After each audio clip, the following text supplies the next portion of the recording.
오늘 본문은 이 설교를 들을 사람이 누구인지 밝히면서 시작하고 있습니다. 9절 우리 공동 번역으로 함께 읽어보겠습니다. 시작. 예수께서는 자기네만 옳은 줄 믿고 남을 업신여기는 사람들에게 이런 비유를 말씀하셨다. 자기네만 옳은 줄 알고 믿는 사람, 이 말은 교만하다라는 말입니다. 교만이 무엇인가요? 내 생각은 다 건강해. 나는 마음 씀씀이가 아주 양심적이고 고와. 근데 너는 아니지. 내가 너보다 더 잘났어. 이렇게 생각하면서 다른 사람을 업신여기는 것입니다. 업신여긴다는 것은 남을 내려다본다라는 말이죠. 자기보다 이 사람이 더 열등하고 자기보다 더 가치가 없는 사람이라고 생각하는 것입니다. 이 기준은 자기가 생각하는 기준이겠죠. 이렇게 교만이라는 단어에는 다른 사람과 나를 비교하는 마음이 들어가 있습니다. 단순히 비교만 하는 것이 아니라 내가 너보다 더 잘났어, 이런 마음으로 비교하는 것이 바로 교만입니다. 오늘 본문에 있는 바리새인과 세리의 기도는 이렇게 교만한 사람들에게 들려주시는 예수님의 이야기입니다. 왜 이런 이야기를 하실까요? 그렇게 살지 말라는 거겠죠. 하나님 자녀답게 살아야 돼. 너 그런데 그렇게 살면 안 돼. 이런 마음으로 우리에게 권면해 주시는 말씀입니다. 말만 들어도 고맙죠. 그냥 냅두면 교만하게 살다가 죽을 텐데 그렇게 살지 말라고 해 주시니까. 저희 처가에 6살 된 조카가 하나 있습니다. 저희가 내려가면 이 친구가 아직 교회를 안 다니고 신앙생활을 안 하기 때문에 성경 이야기도 해주고 기도하는 방법도 알려주고 이렇게 이야기를 한 번씩 해줍니다. 어느 날 저희 아내가 조카에게 하나님이 이 세상을 만드셨어. 하늘에 해와 달과 별도 만들어주시고 동물들도 다 만들어주셨대. 이렇게 알려주니까 조카가 어떻게 말했을까요? 참 고맙다. 이렇게 그 조카가 하나님이 참 고마운 분이시구나, 이걸 알았습니다. 예수님을 모르는 저희 조카도 이렇게 하나님이 얼마나 고마운 분이신지 알고 있습니다. 누가복음을 살펴보면 9장 51절부터 19장 27절까지는 예수님이 예루살렘으로 올라가시는 이야기를 기록하고 있습니다. 예수님이 지금 왜 예루살렘으로 올라가실까요? 십자가에서 죽으시고 부활하시기 위해서입니다. 한마디로 우리 죄인들을 구원하시기 위해서 예루살렘으로 올라가고 계십니다. 그래서 예루살렘으로 올라가시면서 계속 만나는 사람들에게 가르치시는 내용이 누가 하나님 나라에 들어갈 수 있냐, 이 내용이었습니다. 그리고 너희들이 이렇게 해야 천국에 들어갈 수 있다, 계속해서 가르치셨습니다. 우리 예수님 참 고마운 분이죠. 특별히 14장에 보면 잔치 비유에서 이렇게 말씀합니다. 교만하지 말고 겸손하라. 14장 11절입니다. 여기에서 하신 말씀이 오늘 우리가 읽은 본문에도 그대로 나옵니다. 무릇 자기를 높이는 자는 낮아지고 자기를 낮추는 자는 높아지리라. 그래서 오늘 본문은 겸손해야 한다, 이것을 말씀하고 있습니다. 기도에 대한 내용 아닌가요? 네, 맞습니다. 기도에 대한 내용입니다. 아니, 겸손이라면서요. 예, 그것도 맞습니다. 겸손에 대해서 말씀하고 있습니다. 여러분, 기도가 뭐라고 생각하십니까? 여러분, 기도 많이 하시죠? 기도는 우리 하나님과 대면하는 것입니다. 하나님 앞에 서면 우리가 죄인이라는 것을 알 수밖에 없고 겸손해질 수밖에 없습니다. 그래서 겸손하지 못한 사람은 하나님 앞에 서지 못한 사람이거나 기도할 수 없는 사람입니다. 오늘 바리새인의 기도를 한번 보십시오. 어떻게 기도합니까? 하나님 감사합니다. 나는 남의 것을 빼앗는 자나 불의한 자나 간음하는 자와 같은 다른 사람들과 같지 않습니다. 더구나 여기 있는 이 세리와는 완전 다릅니다. 나는 일에 2번씩이나 금식합니다. 하나님께 드릴 11조 정하신 기준보다 더 많이 11조도 하고 있습니다.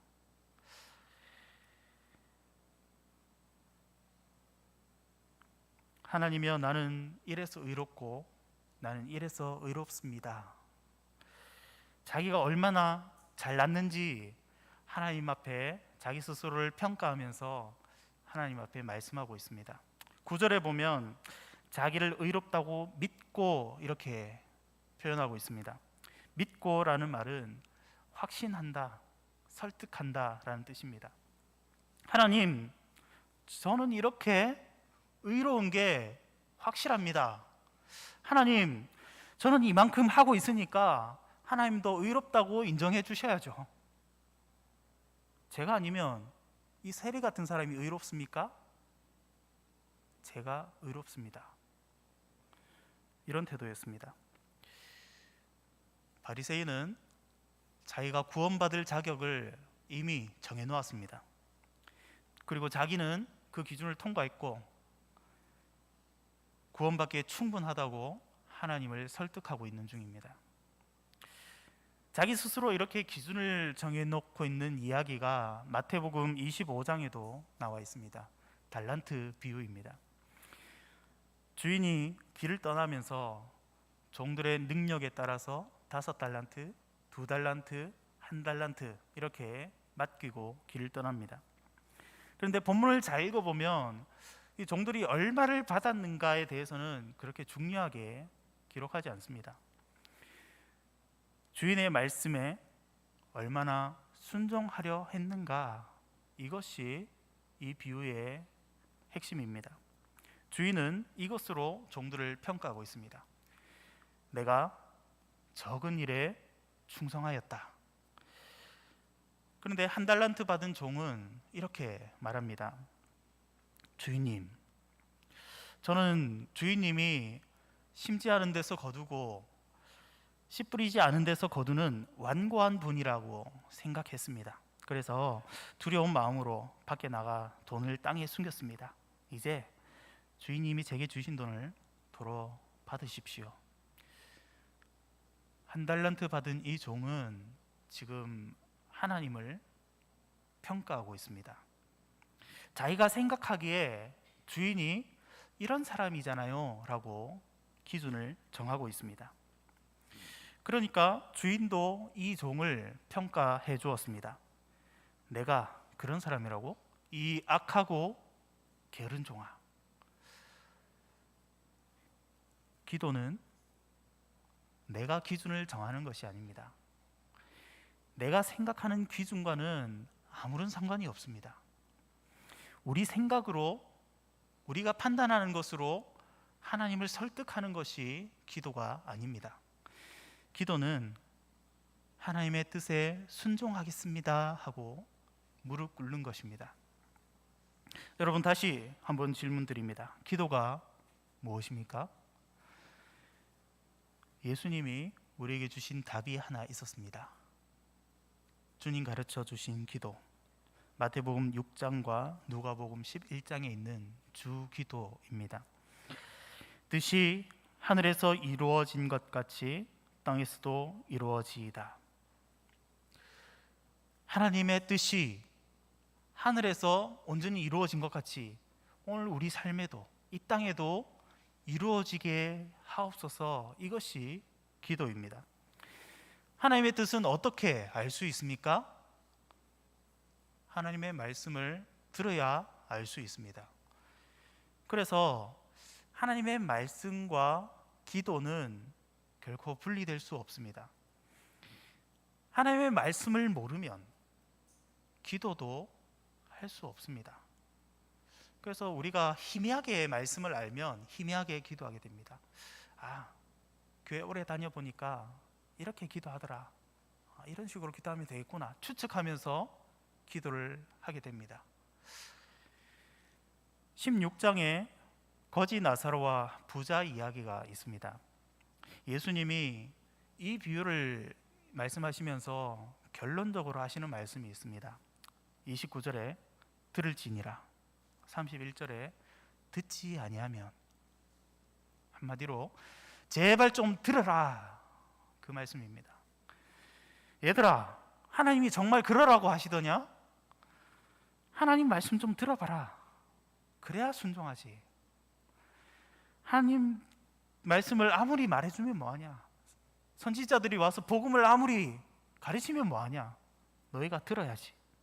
듣고 순종해야지. 16장 14절에 예수님께서 바리새인들을 이렇게 평가합니다. 바리새인들은 돈을 좋아하는 사람이라. 돈을 좋아하는 바리새인들의 행실을 비유로 말씀하시는 것이 부자와 거지 나사로의 비유입니다. 바리새인들이 생각할 때 자기들이 돈을 많이 가진 것은 하나님의 축복이었습니다.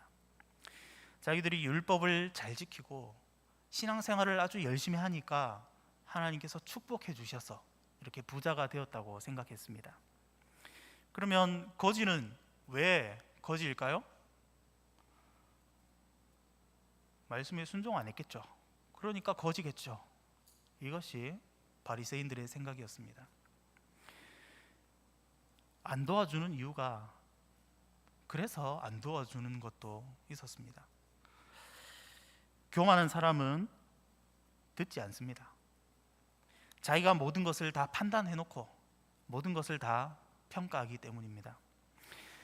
자기가 좋아하는 것만 보고 듣고 싶은 것만 듣고 하고 싶은 대로 하면서 살아갑니다.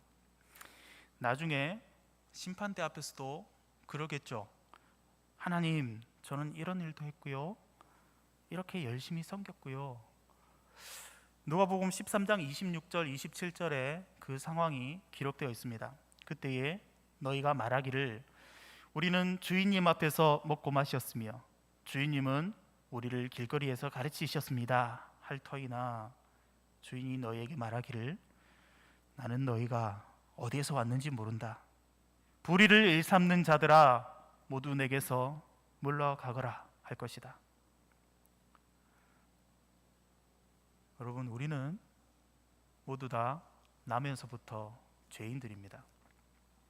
성경책을 딱 폈을 때 언제부터 우리가 교만하다는 이야기가 나온지 혹시 보셨습니까? 창세기 1장을 딱 펴서 읽으면 하나님께서 천지를 창조하셨습니다. 2장을 펴면 에덴 동산 이야기가 나옵니다. 그리고 3장에 우리가 교만해지는 이야기가 기록되어 있습니다.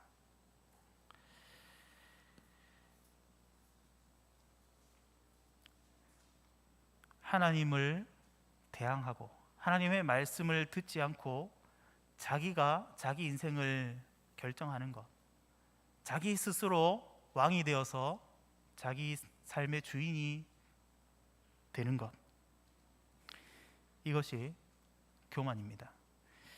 성경책 이렇게 제일 앞줄부터 계속해서 반복되는 이야기가 성경책의 역사 이야기입니다. 예수님이 오실 때까지 이렇게 우리가 교만하게 살았던 이야기들이 성경책에 가득 채워져 있습니다. 교만한 사람은 결코 스스로 겸손해질 수 없습니다. 자기 기준에는 틀린 것이 없기 때문입니다. 그래서 들어야만 알 수 있습니다. 예수님이 계속 들으라고 말씀하시는 이유가 그래서 그런 겁니다. 요즘 우리 주일 저녁에 그리고 목요일 저녁에 바이블 키 성경대학을 하고 있습니다.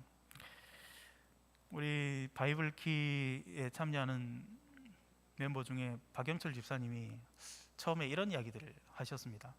목사님, 구약 성경을 보면 항상 실패하고 불순종하니까 재미가 없어요. 화납니다. 그래서 예수님 나오시는 신약 성경이 더 재밌습니다. 맞습니다. 구약을 보면 계속해서 실패하는 이야기밖에 나오지 않습니다. 믿음의 조상 아브라함도 그렇고 위대한 왕 다윗조차 그렇습니다. 모두 다 죄짓고 실수했습니다. 인간은 누구라도 실패하고 죄지을 수밖에 없습니다. 우리들 역시 실패하고 죄지을 수밖에 없습니다. 듣지 않으면 교만하게 살아갈 수밖에 없습니다. 예수님 외에는 의로운 사람이 없습니다. 그래서 하나님의 말씀을 듣지 않으면, 예수님을 바라보지 않으면 우리는 거룩해질 수 없습니다. 그래서 구약에서 계속 반복해서 말씀하시는 것이 율법을 잘 듣고 지켜 행하라, 그리하면 너희가 복 받는다, 이 말씀입니다. 한번 읽어보십시오. 가나안 땅에 들어갈 때도 그렇고, 들어가서도 그렇고, 그 땅에 살면서도 그렇고, 예수님도 그렇게 말씀하시고 계속해서 들으라, 그리고 순종해라, 그 이야기입니다. 이 사진은 터키 에베소 지역에 있는 초대교회 터를 찍은 사진입니다. 초대교회 때는 이렇게 교회 바닥에 저기 보시면 십자가 모양의 홈이 하나 파져 있죠.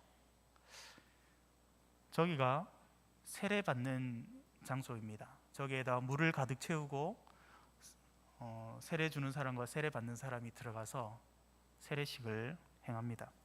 사람이 잠길 정도로 물을 받아놓고 거기에 푹 담궈버립니다. 언제까지 담궈 놓을까요?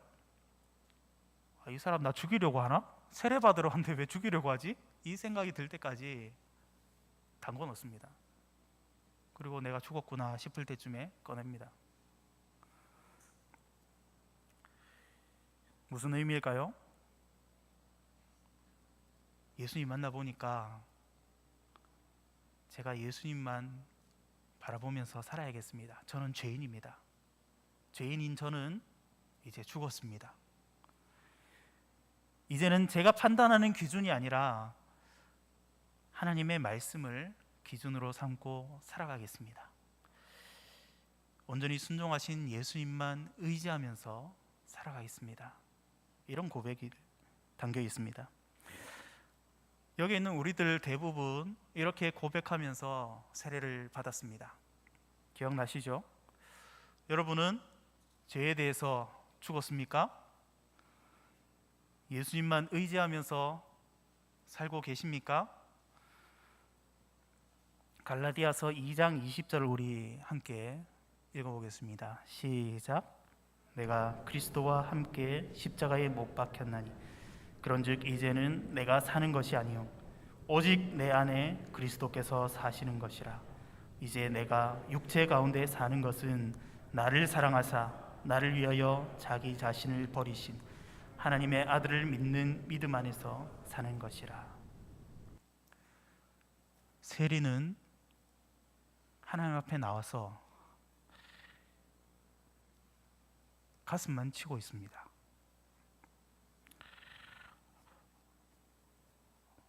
하나님, 불쌍히 여겨주시옵소서.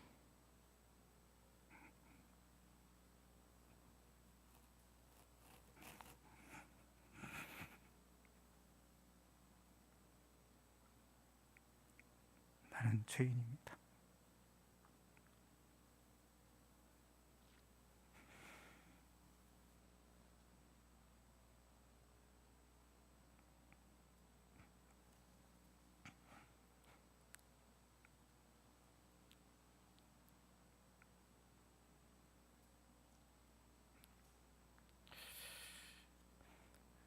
말도 제대로 안 나올 정도로 애통해하면서 엎드려 있습니다.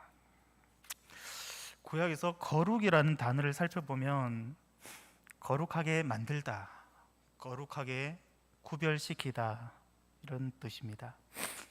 어떤 자격이 있어서 인정받는 것이 아니라 아직 죄인인데 따로 구별해 주셨다라는 것이 거룩하다는 단어의 뜻입니다. 마치 진흙탕에 과일들이 다 떨어져 가지고 온통 진흙밭이 되었을 때 뭐가 썩었는지 뭐가 멀쩡한지 모르지만 하나님께서 그 과일 중에 선택하시고 주워 담아 주셨다는 겁니다. 주워서 씻어봐야 어떤지 알 수 있지만 하나님은 그거 별로 상관하지 않으신 것 같습니다.